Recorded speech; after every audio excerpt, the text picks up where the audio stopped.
ভারতের প্রতিরক্ষা ও গবেষণা উন্নয়ন সংস্থা ডিআরডিও বর্তমানে যে প্রকল্পটি নিয়ে দ্রুত এগিয়ে যাচ্ছে সেটি হলো অস্ত্র মার্ক টু। ভারতের তৈরি একটি অত্যাধুনিক beyond visual range air two air ক্ষেপণাস্ত্র। এই ক্ষেপণাস্ত্রটির লক্ষ্য 200 কিলোমিটারেরও বেশি দূরত্বের শত্রু বিমানে আঘাত হানার ক্ষমতা অর্জন করা। এটি হবে অস্ত্র মার্ক ওয়ানের উন্নত সংস্করণ, যার কার্যকর রেঞ্জ প্রায় 100 কিলোমিটার। অর্থাৎ মার্ক টু ভারতীয় বিমান বাহিনীর জন্য এক বিশাল অগ্রগতি। অস্ত্র মার্ক টুতে ব্যবহৃত নতুন ধরনের dual pulse solid rocket motor, যা ক্ষেপণাস্ত্রকে 2 ধাপে শক্তি প্রদান করে। প্রথম পালসে এটি দ্রুত উচ্চ গতিতে পৌঁছে যায় এবং দ্বিতীয় পালস সক্রিয় হলে আরও দূরত্ব অতিক্রম করে লক্ষ্যবস্তুর দিকে ধাবিত হয়। এর ফলে ক্ষেপণাস্ত্রটি দীর্ঘ দূরত্বেও উচ্চ গতি ও স্থিতিশীলতা বজায় রাখতে পারে। এছাড়া নতুন মিড কোর্স গাইডেন্স সিস্টেম এবং উন্নত শিকার প্রযুক্তি ব্যবহারের ফলে এটি চলমান ও ম্যানুভারিং লক্ষ্যবস্তুকে সঠিকভাবে ট্র্যাক ও ধ্বংস করতে সক্ষম।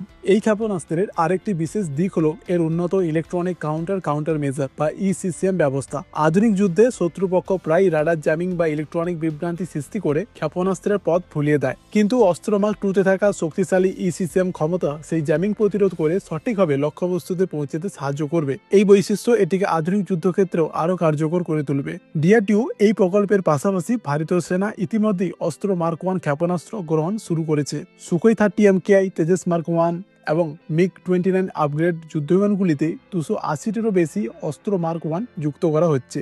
এর ফলে ভারতীয় বিমান বাহিনী এখন দেশীয় প্রযুক্তিতে তৈরি ক্ষেপণাস্ত্র ব্যবহার করে শত্রুপক্ষের বিরুদ্ধে আকাশ যুদ্ধে নামতে পারবে। এটি শুধু সামরিক সক্ষমতা নয়, বরং ভারতের আত্মনির্ভরতা বা মেক ইন ইন্ডিয়া উদ্যোগেরও এক বড় সাফল্য। সামগ্রিকভাবে অস্ত্র মার্ক টু ভারতীয় বায়ুসেনার শক্তির ভবিষ্যৎকে আরও শক্তিশালী করে তুলবে। সীমান্তের ওপারে শত্রু বিমানের উপর নজরদারি ও প্রয়োজনে আঘাত হানার ক্ষমতাও আরও বৃদ্ধি পাবে। এটি হবে ভারতের আত্মনির্ভর প্রতিরক্ষা ব্যবস্থার আরেকটি মাইলফলক, একটি এমন উদ্যোগ যা ডিআরডিওকে বিশ্ব প্রতিরক্ষা মানচিত্রে আরও উজ্জ্বল করে তুলবে। জয় হিন্দ, জয় ভারত।